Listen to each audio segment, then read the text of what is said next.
união de espírito. Paulo e Pedro nem se encontraram, ficaram muito tempo. Dificilmente esses homens tiveram companheirismo como nós temos. Essa é uma realidade. Foram pouquíssimas as vezes que eles se encontraram. Pouquíssimas. Mas você pega as cartas deles, os 4 evangelhos e tudo, vê se há uma contradição. Porque o espírito era o mesmo. Não tinha como haver. Os profetas do Velho Testamento, de diferença de anos e anos, 200, 300 anos do outro, veja-se aquele livro de Jeremias, Isaías e Daniel, e se há uma contradição. Porque o Espírito era o mesmo. Eles estavam sob a influência do mesmo Espírito. Por isso suas cartas não trombam uma com as outras. Porque era o Espírito de Deus neles. Mas então eu quero ir mais à frente aqui. Paulo escreve a Timóteo. Guarde isso aí, viu? Se há pessoas navegando por aí, é porque há uma dúvida. Há dúvida. E Paulo vai dizer aqui a Timóteo, aconselhando a ele, na sua segunda carta, capítulo 1, verso 3.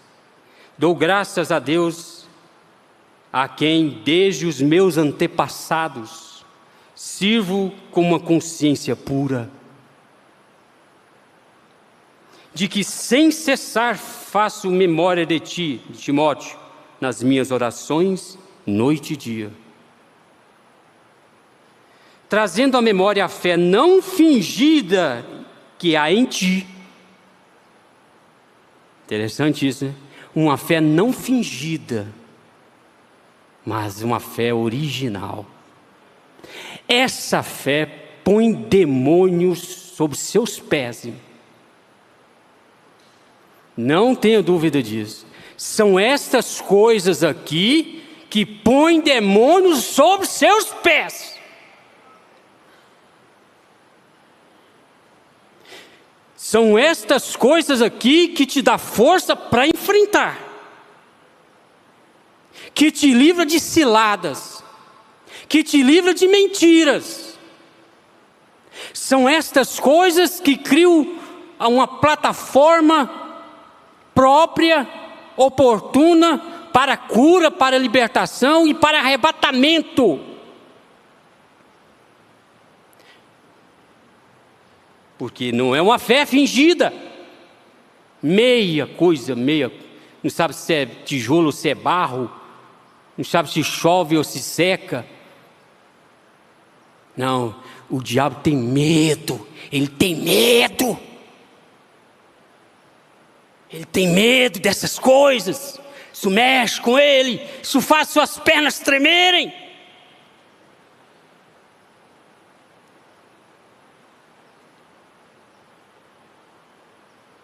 Trazendo à memória a fé não fingida que há em ti, a qual habitou primeiro em sua avó Lóide, em sua mãe Eunice, e estou certo de que também habita em ti. Que segurança! Você está certo desta fé que você tem? Paulo poderia dizer isso de mim, escrevendo a Fabrício, escrevendo a Márcio, a Maria, a José, a Eunice, a você. Essas cartas são endereçadas a nós, a noiva. Ela está falando com você. É o não temas de Deus, que eu sou contigo. Porque Deus não nos deu o espírito de temor. Eu estou pulando alguns versos. Deus não nos deu o espírito de temor, de medo. O profeta disse aqui, o pastor Jonas lendo toda a mensagem. Bem-aventurados que estão atônitos, observando bem essas leituras, porque o profeta diz que o medo é a pior coisa que o diabo pode pôr em você. É o medo, a insegurança, a incerteza. É pior. O medo faz a pessoa ver vulto, ouvir vozes. O medo, porque cria um pavor, um certo pavor, vai criando uma ansiedade incontrolável. E ela passa a ter medo até da sombra dela, ela assusta com a sombra dela. Mas porque Deus não nos deu espírito de temor, mas o espírito de fortaleza e de amor e de moderação.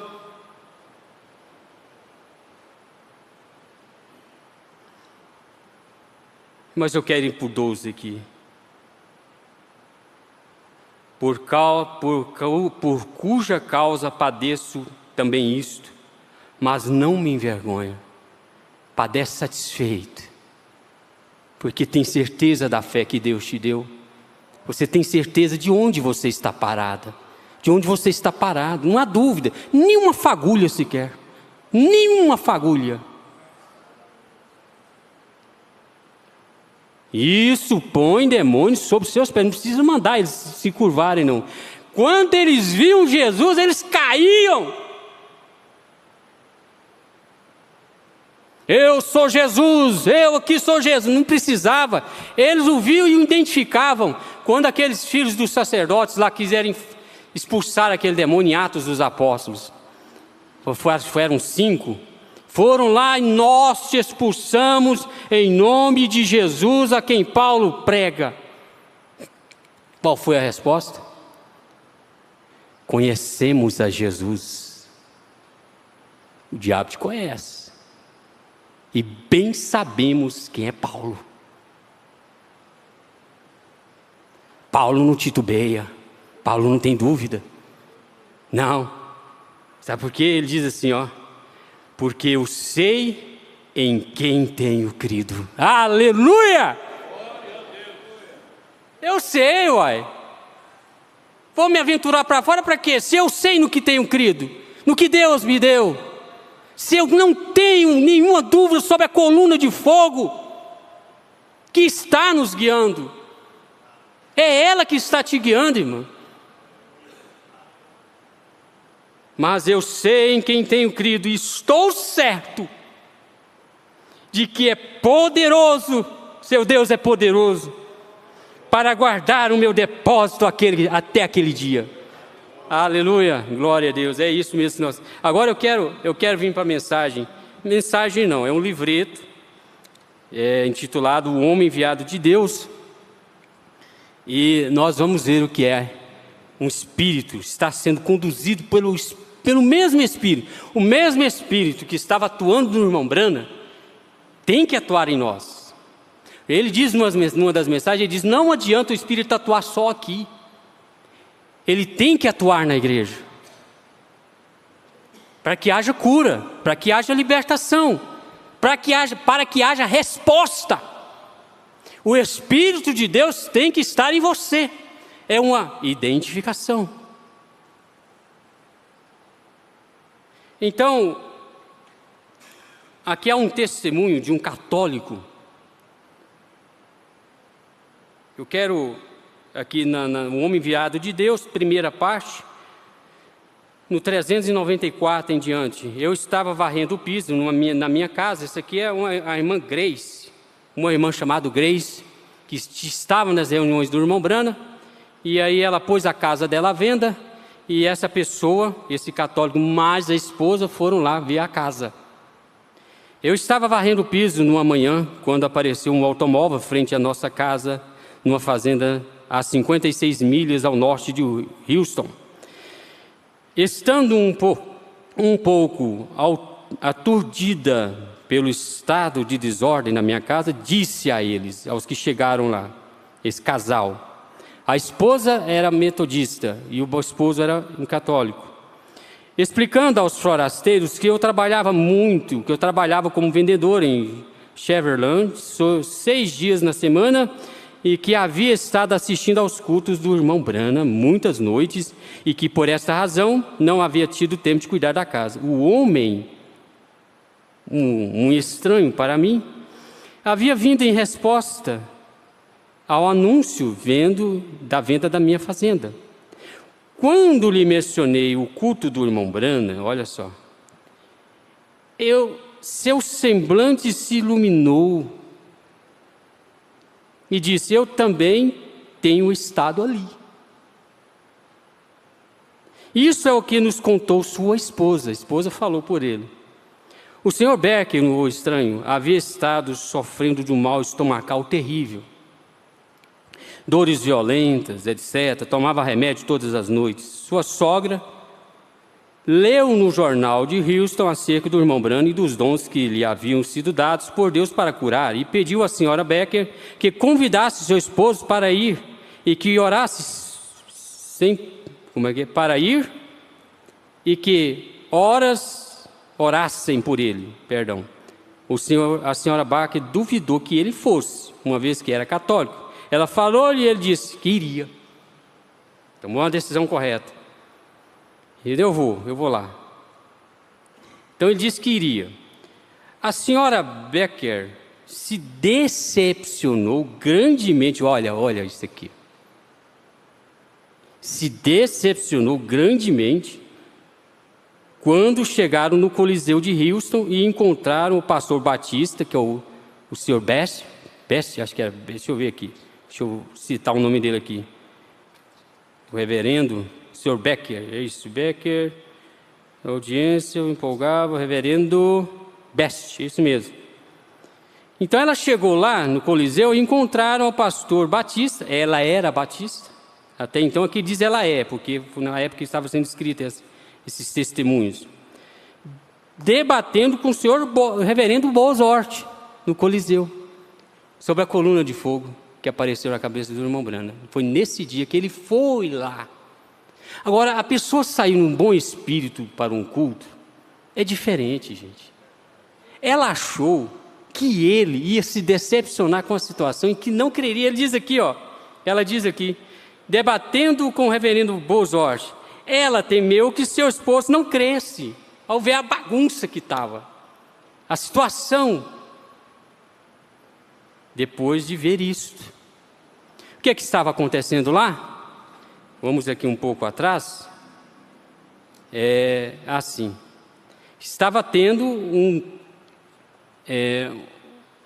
sobre esse pregador, reverendo metodista, ele queria provar que o irmão Branham fazia aquilo por psicologia, era feitiçaria. Gente, o ministério do irmão Branham, depois disse que o irmão Branham só foi um homem enviado de Deus, só isso. Mais nada. Agora, nós ouvimos aqui domingo passado, em 11 de junho de 1933, o homem estava batizando a 17ª pessoa, William Branham. Uma coluna de fogo desce, essa mesma coluna de fogo aqui, trondo, pessoas correrem, várias testemunhas, e dessa coluna de fogo sai a voz dizendo: assim como João Batista foi o precursor da minha primeira vinda, a tua mensagem precursará a minha segunda vinda. Isso é para qualquer ministério? Não nos esquecemos destas coisas. Nós ouvimos no programa de rádio no início aí, a espada do rei. Que rei é esse? Jesus Cristo, Senhor, caiu nas mãos dele. Você não está tendo, meu amado, amados, vocês não estão crendo em qualquer coisa, não. Cuidado onde pisa. O diabo está no encalço de cada um de nós. Ele quer nos tirar de onde do Deus Todo-Poderoso nos pôs. Agora é certo que é eleição, tudo bem, mas cuidado. Porque se ele não puder te jogar sua alma no inferno, mas atormentar e fazer da sua vida um inferno, ele vai fazer. Já que ele não pode jogar sua alma no inferno. Mas ele consegue fazer de sua vida aqui, enquanto você viver, um inferno. Por causa de decisões e demais coisas que você possa fazer. Mas então caiu. A coluna de fogo foi lá. Milhares de pessoas ainda naquela época, crianças, são vivas hoje, sabem disso. Aquilo veio sobre a cabeça do irmão Branham, foi naquele, deitados em macas, sob o brilho de grandes luzes do Coliseu Houston. Eu estou só voltando um pouco aqui. Na quarta-feira à noite,